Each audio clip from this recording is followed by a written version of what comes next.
Good morning guys, कैसे हैं आप लोग। मैं बिल्कुल ठीक हूँ। आप लोग बताइएगा आप लोग कैसे हैं। तो आज आप लोगों को मैं आहार विज्ञान एवं पोषण डॉक्टर वृंदा मैम की बुक से बता रही थी, जिसमें मैं आप लोग को पीएफए फूड अडल्टरेशन बता रही थी। और ये कब आया था, तो 1954 में कब लागू हुआ था, 1 जून 1955 में। इसके क्या फ़ायदे हैं, क्या नुकसान हैं। तो इसके फ़ायदे बहुत सारे हैं। जैसे आपने कोई चीज़ें ली और उसमें क्या है, वो चीज़ें ख़राब हो रही है, उसमें कोई मिलावट हो गई है, तो उसके लिए कुछ कानून बने गए हैं। इसका लोगों को डर है, भय है। जो चीज़ों का क्या करते हैं, मतलब चीज़ों को जो बेचते हैं उनके अंदर कुछ भय है। वो मिलावट करने से, गलत चीज़ों को बेचने से क्या करता है, कुछ तो मतलब डरते हैं। ठीक है। और इसके लिए डराने के लिए मतलब गवर्नमेंट ने क्या किया, तो इंस्पेक्टर के हर राज्य में क्या किया, इंस्पेक्टरों फूड इंस्पेक्टरों की नियुक्ति करी हुई है। पीसीएस के थ्रू, लोअर पीसीएस के थ्रू ये क्या होता है, ये जाते हैं। ठीक है। तो फिर इसके बाद क्या होता है कि कुछ कानून बने, जिसमें क्या होता है, 1 साल की सज़ा होती है, 1000 रुपये 6 महीने से लेकर 6 साल तक की सज़ा होती है। पीएफए जो बना उसका मतलब कुछ चीज़ें बनी। सबसे पहले कोलकाता में लैब बना, उसके बाद सेफ्ट्री जिसे कहते हैं मैसूर में बना। ठीक है। तो फिर इसके माध्यम से क्या होता है, यहाँ पे चीज़ें जाती है और सैंपल जाता है, और क्या होता है, टेस्ट होता है, किसके माध्यम से आता है, तो ये फूड इंस्पेक्टर जो होते हैं इनके माध्यम से सैंपल लिए जाते हैं और वहाँ भेजे जाते हैं। ये चीज़ें आपने जान ली। चीज़ों में किस चीज़ की मिलावट होती है, तो जैसे तेल में आर्जिमोन के बीज की, घी में किस चीज़ की, तो मैदे की मिलावट, स्टार्च की मिलावट होती है। और आर्जिमोन के बीज से मिलावट से, तेल से ड्राप्सी नामक रोग होता है। इसमें क्या होता है, मसल्स जो होती है, पेशियों में क्या होता है, लेप्रोज लकवा हो जाता है, पैरालिसिस हो जाता है। ऐसे करके कुछ चीज़ें हमने आपको बता दी थी। चलिए ज़्यादा बातें नहीं करते, अपना टॉपिक स्टार्ट करते हैं और कोशिश करते हैं कि आज इसको फिनिश कर देते हैं।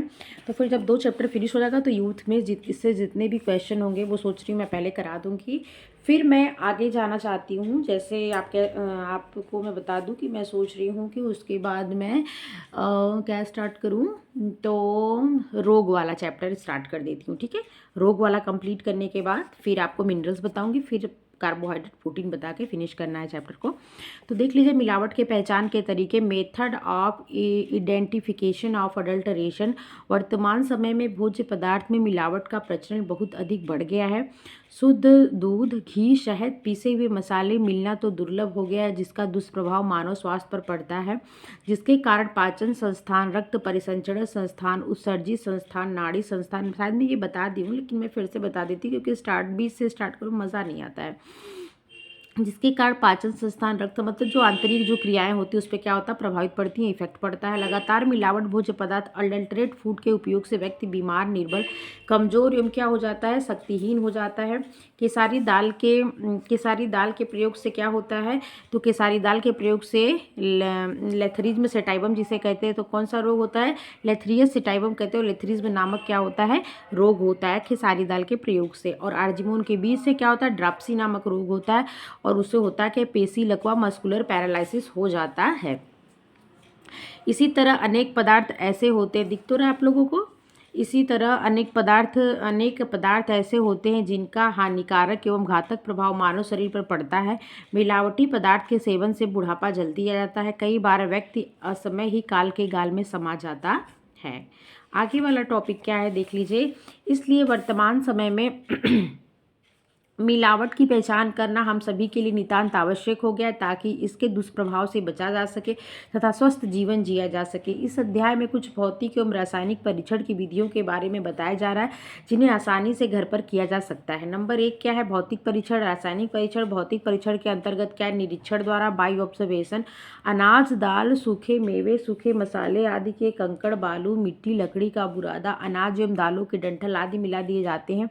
इनकी पहचान देखकर की जा सकती है। इनकी थोड़ी सी मात्रा हथेली पर लेकर देखने से इसका पता आसानी से चल जाता है। पानी में डालने से कंकड़ नीचे बैठ जाते हैं तथा भूसी, अनाज एवं दालों के डंठल पानी पर तैरने लगते हैं। केसारी की दाल तथा अरहर व चना दाल के बनावट में काफ़ी अंतर होता है, अतः इसकी पहचान देखकर ही की जा सकती है। नंबर दूसरा है ब्लॉटिंग पेपर द्वारा, बाई ब्लॉटिंग पेपर। गीले ब्लॉटिंग पेपर में चाय की पत्ती एवं भुने चने फैलाकर दबाने से इसका रंग बदल जाता है, तो इसमें कोलतार रंग की मिलावट की जाती है, इसकी जानकारी हो जाती है। नेक्स्ट है सूक्ष्मदर्शी यंत्र द्वारा, बाई माइक्रोस्कोप। भोज्य पदार्थ के बारीक कण जैसे सरसों, जीरा, सूजी आदि में बालू, मिट्टी के छोटे छोटे टुकड़े, आर्जिमोन के बीज, रेत आदि मिले होने की पहचान हो जाती है। नंबर 4, पानी में घोलकर टू डिज़ोल्व इन वाटर। शक्कर एवं नमक पूर्णतः जल में घुलनशील होते हैं। यदि इन्हें घोलने के पश्चात बर्तन की तली में कुछ पदार्थ नीचे बैठ जाए तो बालू या रेत के कण व अन्य पदार्थ के मिले होने का पता चल जाता है। पानी में डालने से घून लगा तथा कीड़े खाए अनाज पानी पर तैरने लगते हैं, जबकि स्वस्थ अनाज पानी में नीचे बैठ जाता है। शुद्ध हींग जल में घुलनशील होता है। ध्यान रखिएगा, शुद्ध हींग क्या होता है? जल में घुलनशील होता है। इसका रंग दुधिया हो जाता है। यदि यह जल में पूर्णतः नहीं घुले तो समझना चाहिए कि हींग में गोंद या रेजिन की मिलावट की गई है। इसी तरह बाजरा में एर्गॉट की पहचान की जा सकती है। एक गिलास में 20% नमक के घोल में बाजरा डालें। शुद्ध बाजरा पानी में बैठ जाएगा, जबकि एर्गॉट पानी में तैरने लगता है। और एर्गॉट के प्रयोग से कौन सी बीमारी होती है? तो एर्गोटिज्म बीमारी होती है। अगला है स्वाद द्वारा बाई टेस्ट। काली मिर्च एवं पपीते के बीज के स्वाद में अंतर होता है। मुंह में चबाकर देखने से इसका पता आसानी से चल जाता है। पपीते के बीज में तीखापन नहीं होता, जबकि काली मिर्च में तीखापन होता है। इसी तरह तेल निकला लौंग तथा बिना तेल निकला लौंग का पता लगाया जा सकता है। अगला है स्पर्श द्वारा बाई टच। भोज्य पदार्थ में मिलावट की पहचान छूकर भी की जा सकती है। जैसे हींग जल में घुलनशील होता है। हींग में गोंद या रेजिन की मिलावट होने से छूने पर चिपचिपा महसूस होगा। यदि गोंद में राल मिला रहता है तो जल में घोलने पर यह बर्तन की तली में बैठ जाता है। इसी तरह सत्व निकला लौंग एक्सट्रैक्टेड क्लो जो होता है का स्वरूप मुरझाया हुआ एवं कलियां बिखरी हुई टूटी फूटी ब्रोकन बर्ड्स होती हैं। ये ताज़ा जीवंत व स्वस्थ नहीं दिखते। अगला है चुंबक द्वारा बाई मैग्नेट। यदि सूजी, चाय की पत्ती, कॉफ़ी, कोको आदि में लोहे का बुरादा मिला हुआ है तो चुंबक से इसका पता चल जाता है। इन पर चुंबक घुमाने से लोहा चुंबक में आकर चिपक जाता है। अब तक आपने क्या देखा? भौतिक परीक्षण। अब क्या देखना है? रासायनिक परीक्षण, केमिकल टेस्ट। हाइड्रोक्लोरिक अम्ल द्वारा हाइड्रोक्लोरिक एसिड टेस्ट। हाइड्रोक्लोरिक अम्ल द्वारा निम्नलिखित भोज्य पदार्थ की जांच की जाती है। दाल में पीले रंग की, चना, अरहर, अन्य दालों में केसारी दाल की, शुद्ध घी में वनस्पति डालडा की, गुड़ में पीले रंग की, बूरा व चीनी में धोने वाले सोडे की, पीसी मिर्च में मिलावट इतना जांच की जाती है। फिर नाइट्रिक अम्ल से सरसों के तेल और आर्जिमोन तेल, आयोडीन जांच की जाती है। ठीक है, कार्बन टेट्रा द्वारा जांच, ईथर द्वारा जांच, ये कुछ जांच है, आप देख लीजिए। तो आता है हाइड्रोक्लोरिक अम्ल जांच। हाइड्रोक्लोरिक अम्ल द्वारा निम्नलिखित भोज्य पदार्थ की जांच की जाती है। नंबर 1, दाल में पीला रंग, मेटानिल येलो इन पल्सेस। एक बर्तन में 5 ml पानी में 5 ग्राम दाल को मिलाकर हिलाएं। दाल में पीला रंग, एक बर्तन में 5 ml पानी में 5 ग्राम दाल को मिलाकर हिलाएं। अब इनमें हाइड्रोक्लोरिक अम्ल की कुछ बूंदों को डालें। यदि इनका रंग गुलाबी हो जाता है तो समझना चाहिए कि इसमें पीले रंग की मिलावट है। पीले रंग की मिलावट करने के लिए क्या करेंगे? 5 ml पानी लेंगे और 5 ग्राम दाल लेंगे। उनको क्या करेंगे? एक बर्तन में डालकर पानी में हिलाएंगे। उसमें थोड़ा सा हाइड्रोक्लोरिक अम्ल HCl की बूंदें डाल देंगे तो क्या हो जाएगा? अगर मिलावट होगी तो रंग गुलाबी हो जाएगा।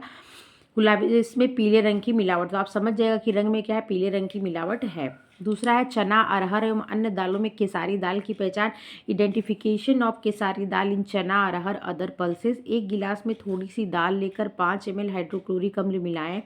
अब इस गिलास को हल्के गर्म पानी में डुबाकर 15 मिनट तक रखें, गर्म पानी में। ठीक है, यदि गुलाबी रंग उपस्थित होता है तो समझना चाहिए कि इसमें केसारी दाल मिलाया गया है। शुद्ध घी में वनस्पति डालडा, वनस्पति इन प्योर घी। इस बर्तन में 1 चम्मच शुद्ध घी को लेकर पिघलाएं।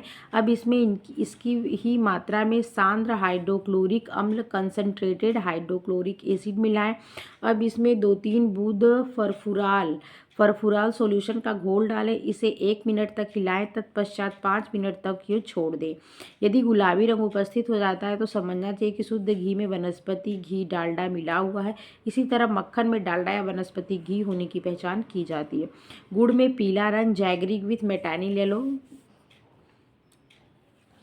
थोड़ी सी गुड़ में 5 ml हाइड्रोक्लोरिक अम्ल डालें। यदि गुड़ का रंग मेजेंडा लाल हो जाता है तो इसमें पीले रंग मिला हुआ है। बूरा व चीनी में धोने वाला सोडा, वॉशिंग सोडा इन बूरा शुगर। बूरा चीनी में हाइड्रोक्लोरिक अम्ल डालने से यदि फदफदाहट, इफरवेसनेस के साथ गैस निकलती दिखाई देती है तो इसमें धोने वाला सोडा मिलाया गया है। हाइड्रोक्लोरिक अगर अम्ल आप डालेंगे बूरे वाली चीनी में, ठीक है। अगर उसमें फदफदाहट हुई और गैस निकल रहा है तो आपको समझना चाहिए कि उसमें किस चीज़ की मिलावट है, तो धोने वाले सोडा की मिलावट है। पिसी मिर्च में मिलावट, अडल्टरेशन इन पाउडरेड रेड चिली। लाल मिर्च की थोड़ी सी मात्रा को एक बर्तन में लें। अब इसमें थोड़ी सी ईथर मिलाएं, इसे छान कर इसका सत्व एक्सट्रैक्ट निकाल दें। अब इसमें थोड़ी सी, एक मिनट, अब इसमें थोड़ी सी सांद्र हाइड्रोक्लोरिक अम्ल मिलाएं। यदि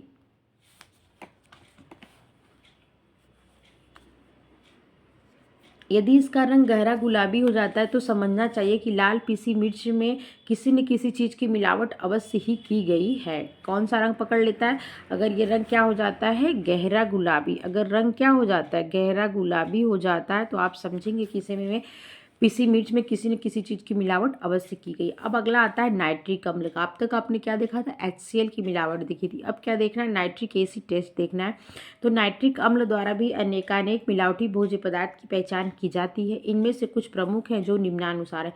सरसों के तेल में आर्जिमोन तेल की मिलावट। 5 ml सरसों के तेल में 5 ml नाइट्रिक अम्ल मिलाएं तथा इसे 3-4 मिनट तक गर्म करें। यदि इसका रंग लाल हो जाए तो इसमें आर्जिमोन तेल मिला हुआ है, जिसकी पहचान हो जाती। कैसा? रंग लाल होने पर आर्जिमोन तेल क्या है, मिला हुआ है।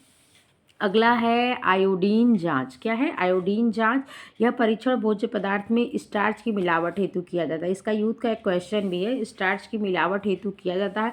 आयोडीन द्वारा निम्नांकित भोज्य पदार्थ में मिलावट होने की जानकारी प्राप्त की जाती है। तो आयोडीन जांच किसके लिए की आती है? भोज्य पदार्थों में स्टार्च की मिलावट अगर की गई है तो।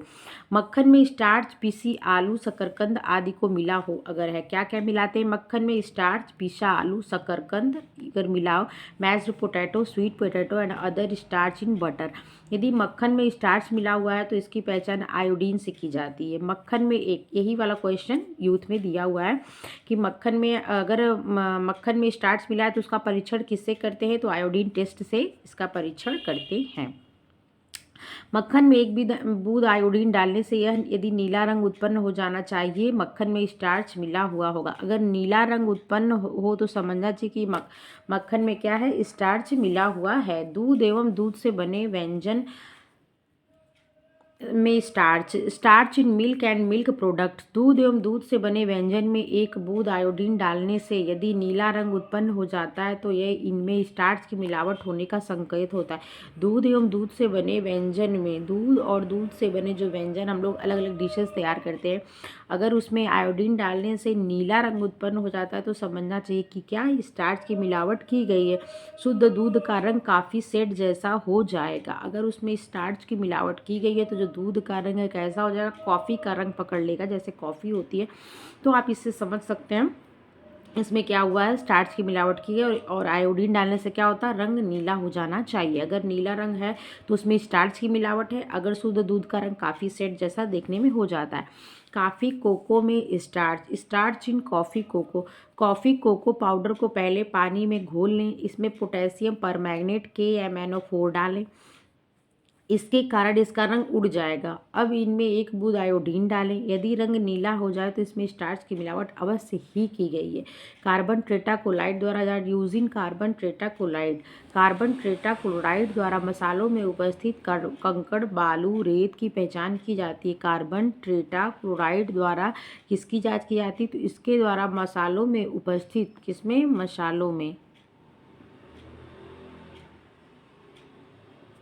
मसालों में उपस्थित कंकड़ बालू रेत की पहचान की जाती है। पिसे हुए मसालों को कार्बन टेट्राक्लोराइड में घुलाएं। अब इसे पानी में घोलकर छोड़ दें। शुद्ध मसाले पानी में तैरने लगते हैं जबकि कंकड़ पत्थर बालू रेत आदि पानी में नीचे बैठ जाते हैं। इसके अतिरिक्त भी कई जांच होती है जो भोज्य पदार्थ में मिलावट होने का पता लगता है। ईथर जाँच, जिसे क्या कहते हैं, ईथर टेस्ट कहते हैं। इसमें रेनसिडिटी की पहचान की जाती है, टेस्ट ऑफ रेनसिडिटी। 5 ml तेल वसा में 5 ml हाइड्रोक्लोरिक अम्ल HCl मिलाकर अथवा आधा मिनट तक हिलाएं। अब इसमें फ्लोरोग्लिसरॉल एवं ईथर का 0.1% घोल डालें तथा अच्छी तरह से हिलाकर आधे घंटे तक यूं ही स्थिर छोड़ दें।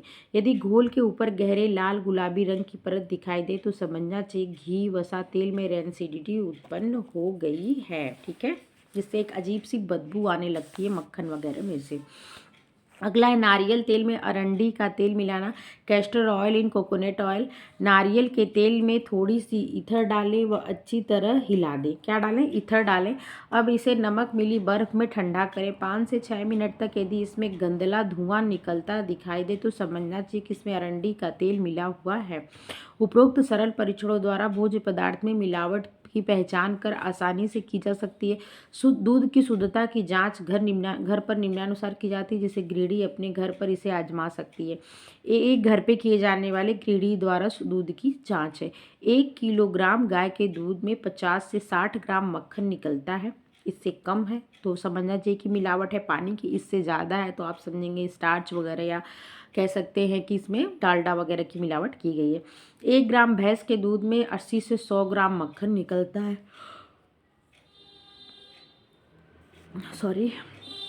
1 केजी भैंस के दूध से 2 से 250 ग्राम खोया बनता है और 1 केजी दूध में 150 से 160 ग्राम पनीर बनता है। 1 ग्राम गाय के दूध में 50 से 60 ग्राम मक्खन निकलता है, ठीक है।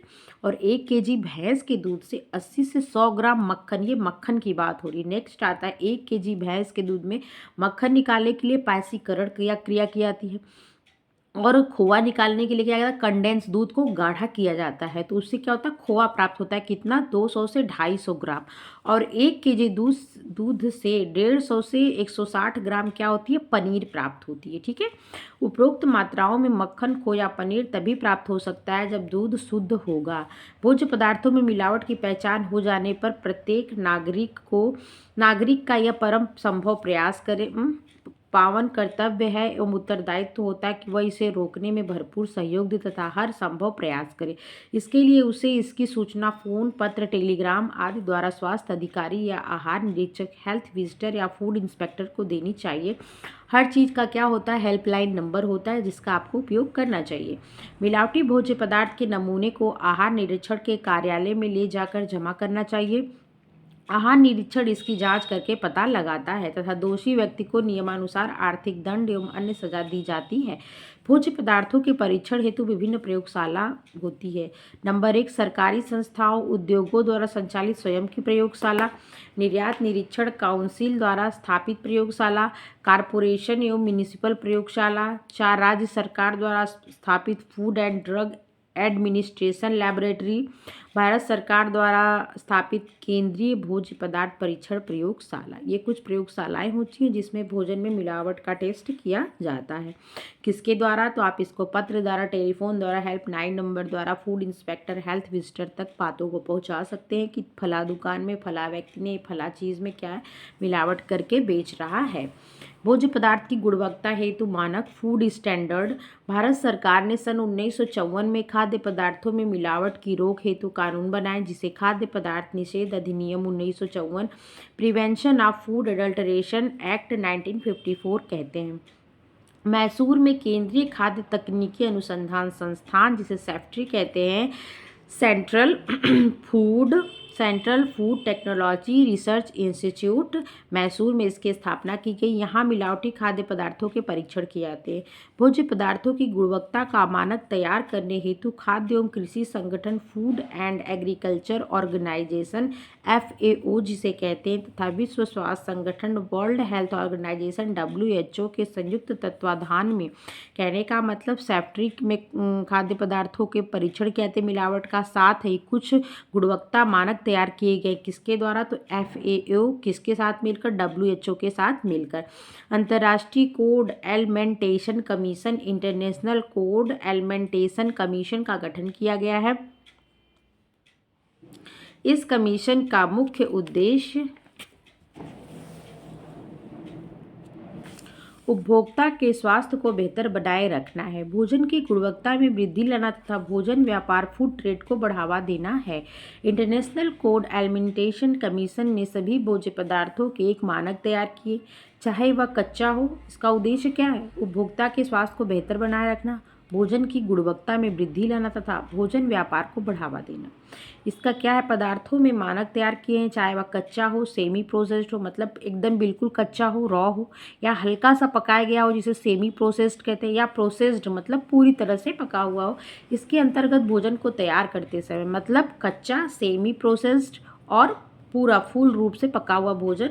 अंतर्गत भोजन को तैयार करते समय, संरक्षण हेतु परीक्षण का उपयोग करते समय, पैकिंग करते समय तथा संग्रह करते समय भोजन को दूषित होने से बचाने हेतु निम्न प्रावधान किए गए हैं। These food standard aim and protecting the consumer health and ensuring fair practices in the food trade. This code is included standard for all principal food whether processed, semi processed, देखिए लिखा हुआ है वेदर प्रोसेस्ड, सेमी प्रोसेस्ड और raw. ठीक है, या तो बिल्कुल कुछ भी नहीं पका हो, या थोड़ा पका हो, या पूर्ण रूप से पकाया गया हो। उसको पैकिंग, उसका संग्रह करते समय जो आप परिरक्षण का प्रयोग करते हैं उसके मानक को देखना किसका काम है, उसको ध्यान रखना। इंटरनेशनल फूड एलिमेंटेशन कमीशन ने सभी भोज्य पदार्थों का मानक तैयार किया है। ठीक है, it also included in provision in respected of food hygiene, food additives, मतलब उनके हाइजीन को ध्यान रखना, उसमें कोई मिलावट, जो रंग वगैरह की मिलावट की जाती है, फूड एडिटिव्स,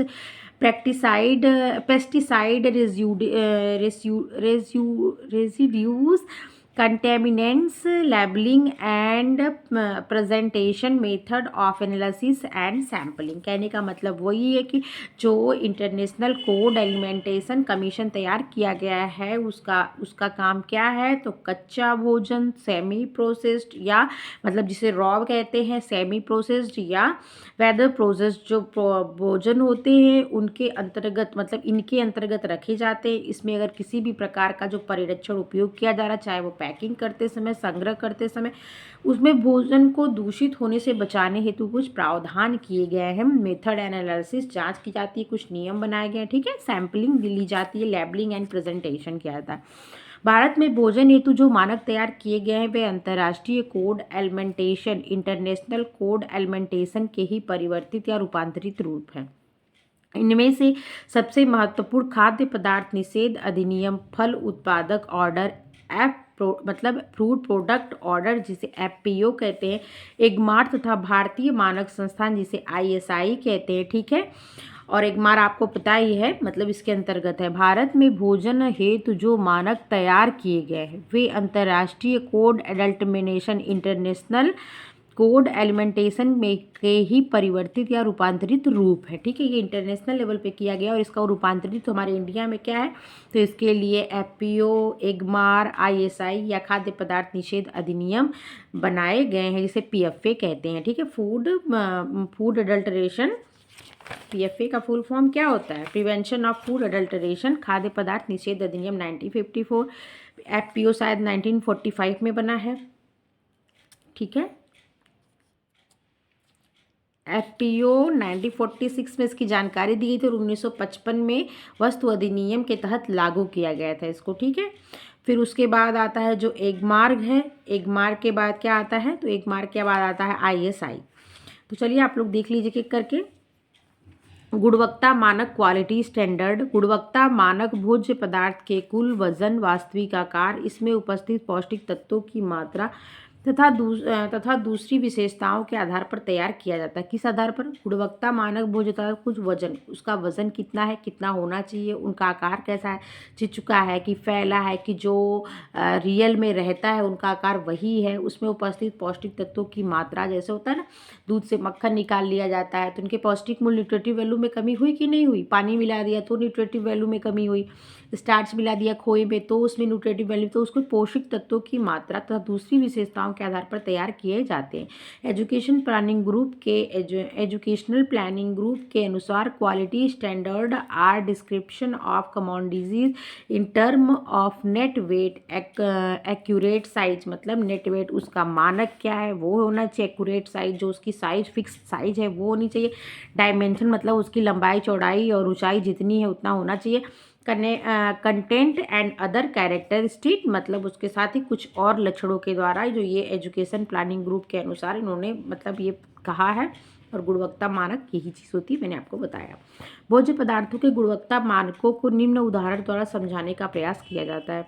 नंबर 1, भोज्य पदार्थों की न्यूनतम तथा अधिकतम मात्रा निर्धारित करना। उदाहरण, कुकिंग चॉकलेट में 50% से कम तथा 58% से अधिक कोका वसा का उपयोग नहीं किया जाए। जो कि कुकिंग चॉकलेट जो हम मतलब जो चॉकलेट हम खाते हैं, जो कुकिंग जिस चॉकलेट का उपयोग कुकिंग भोजन बनाने में प्रयोग किया जाता है, अलग अलग डिशेज में प्रयोग किया था, उसमें 50% से कम तथा 60% नियर अबाउट 58% से अधिक कोका फैट जो होता है उसका उपयोग नहीं किया जाना चाहिए। पैकिंग के तरीके को परिभाषित करना। भोज्य पदार्थ किस तरह से पैक किए गए हैं जिससे कि वह खराब नहीं होगा। नंबर 3, भोज्य पदार्थ बनाने की विधि का वर्णन करना। नंबर 4, भोज्य पदार्थ में गुणवत्ता मानों को निम्न उदाहरण द्वारा समझाने का प्रयास करें। जब आप कोई सामान खरीदते हैं तो पीछे आपको लिखा रहता है ना, इसमें अगर मान लीजिए आपने दूध खरीदा तो उसमें लिखा रहता कि उसमें कितना है, फैट कितना है, 4 से 4.5%, SNF सॉलिड नॉन फैट कितना, 8.5%, इसमें जो है कि विटामिन ए की कितनी मात्रा है, इसमें मक्खन कितना निकलेगा, इसमें सारी चीज़ें उस पर क्या होता है, लिखा होता है। तो वही चीज़ें कह रहे हैं कि इन चीज़ों की उस पर चीज़ों को लिखा होना चाहिए, उनकी जाँच, उनका मतलब कहने का गुणवत्ता मानकों का निम्न उदाहरण, मतलब उदाहरण दे रहे हैं आपको समझने के लिए, चीज़ें लिखी होती हैं। आप उससे संबंधित अगर आप प्रोडक्ट यूज़ कर रहे हो तो उसमें पीछे क्या होता है, चीज़ें लिखी होती हैं। किन किन भोज्य पदार्थों का उपयोग किया गया है तथा इनकी कितनी मात्रा उपयोग में लाई गई। पैकिंग के बाद लेबल लगाना, जैसे उस पर अगर फूड प्रोडक्ट है तो उस पर FPO का लेबल लगा है कि नहीं, एक अनाज से संबंधित प्रोडक्ट है जैसे तो उस पर जो है कि एग मार्क का लेबल लगा हुआ है, कहीं से मसाले वगैरह पे देखा करिए एग मार्क का लेबल लगा होता है, ठीक है। तो ये सब चीज़ों का ध्यान रखना। उपभोक्ता को आगाह करना कि वह किस तरह से भोज्य पदार्थ का संग्रह करे, इसके बारे में पूरी जानकारी देना। जैसे आपको कोई आप फूड लेके जा रहे हैं तो प्रिजर्व करने का तरीका भी जो आपको बेच रहा है वो बताए कि आप इसको ऐसे प्रिजर्व करेंगे तो ये सही रहेगा। नहीं तो अगर आप ऐसे इसको से हम दूध लेके आते हैं, पैकेट का दूध हमें दे के चले जाते हैं, ठीक है, जहाँ से हम लेते हैं, तो हमको पता नहीं कि उसको हम बाहर रख दें 3-4 घंटा, मौसम के अकॉर्डिंग, ठंड में तो नहीं लेकिन गर्मी में क्या होगा, वो फूड खराब हो जाएगा, उसमें एंजाइमेटिक प्रोसेस होने लगेगा, ठीक है। तो हम उसको उठा के क्या करते हैं, फ्रीज में रखते हैं। तो शॉप वाला जो दुकान जो हमें देता है दूध, डेयरी वाला, वो हमसे बताता है ना कि इसको फ्रीज में ठंडे स्थान पर रखिएगा, ज़्यादा देर बाहर मत रखिएगा। 7 नंबर है, उपभोक्ता भोजन का उपयोग करते समय किन किन बातों का ध्यान में रखें तथा भोजन तैयार करने की विधि का विवरण लेबल पर अंकित होना। ये सब चीज़ें किसके अंतर्गत आती है, तो भोज्य पदार्थ की न्यूनतम तथा अधिकतम मात्रा निर्धारित कुछ जो गुणवत्ता मानक तैयार किए गए इन चीज़ों को ध्यान में रखा जाता है, इनकी लेबलिंग या इनको पीछे इन सब चीज़ों को बताया जाता है। फल उत्पादक आदेश मानक, food product order standard FPO। Bharat सरकार ने सबसे पहले फल उत्पादक आदेश के बारे में जनता को जानकारी 1945 में दी थी। इसके पश्चात सन 1955 में इसे आवश्यक वस्तु अधिनियम इसेंशियल कमोडिटाइज एक्ट 1955 के तहत लागू किया गया। इसके बाद सन 1961 में इसमें कई आवश्यक सुधार किए गए। इस अधिनियम के तहत जो भी व्यक्ति या संस्था फल या सब्जी संबंधी भोज्य पदार्थ तैयार करती है, जैसे जेम, जेली, FPO, जो फल से तैयार करने वाले भोज्य पदार्थ हैं जिसे हम खाते हैं, उससे सबसे पहले अच्छे उत्पाद तैयार करने हेतु लाइसेंस लेना पड़ता है। साथ ही तैयार उत्पादक का मानक स्टैंडर्ड फल उत्पादक आदेश के अनुरूप होना चाहिए। यह उत्पादक तैयार करने हेतु मानक तैयार करता है, जैसे भोजन की गुणवत्ता, स्वच्छता, सफाई, पैकिंग, लेबल लगाना आदि। इसके लिए निरीक्षण की नियुक्ति की जाती है। वह उत्पाद का निरीक्षण करता है तथा तैयार माल के नमूने के अनुसार जांच हेतु सेफ्टी मैसूर, जिसको आपने देखा था, इसका फुल फॉर्म क्या था, तो सेंट्रल फूड, देख लेते हैं एक बार, गलत नहीं बताना चाहते हैं। Central Food Technology Research Institute, क्या, Central Food Technology Research Institute, Central Food Technology Research Institute, ठीक है, जो कि मैसूर में है, उसके यहाँ भेजा जाता है उसके मानक को देखने के लिए। नमूने की जांच, सैंपल भेजा जाता है वहाँ जांच के लिए। यदि उत्पादन सभी निर्धारित मानकों के अनुरूप होता है तभी उसे बाजार में बेचने की अनुमति दी जाती है, अन्यथा उसका लाइसेंस रद्द कर दिया जाता है। अगर उसने लाइसेंस पहले ले भी रखा है तो उसको रद्द कर दिया जाएगा। अगर जो उसके मानक तैयार किए गए हैं क्या कहते हैं कि जो उसके मानक तैयार किए गए हैं, क्वालिटी जो स्टैंडर्ड बने हैं पीएफए के द्वारा, अगर उस पर खरा नहीं उतरेगा तो उनके लाइसेंस को रद्द कर दिया जाएगा तथा कानून में बनाए गए नियमों के अधीन उत्पादन की सजा दी जाएगी। वास्तव में पीएफए तथा एफपीओ का एक ही उद्देश्य, एक ही समान ही है, वह यह है कि उपभोक्ता को उच्च गुणवत्ता वाले भोज्य पदार्थों को उपलब्ध करवाना। भारत में मुख्य 2 मानक तैयार किए गए हैं।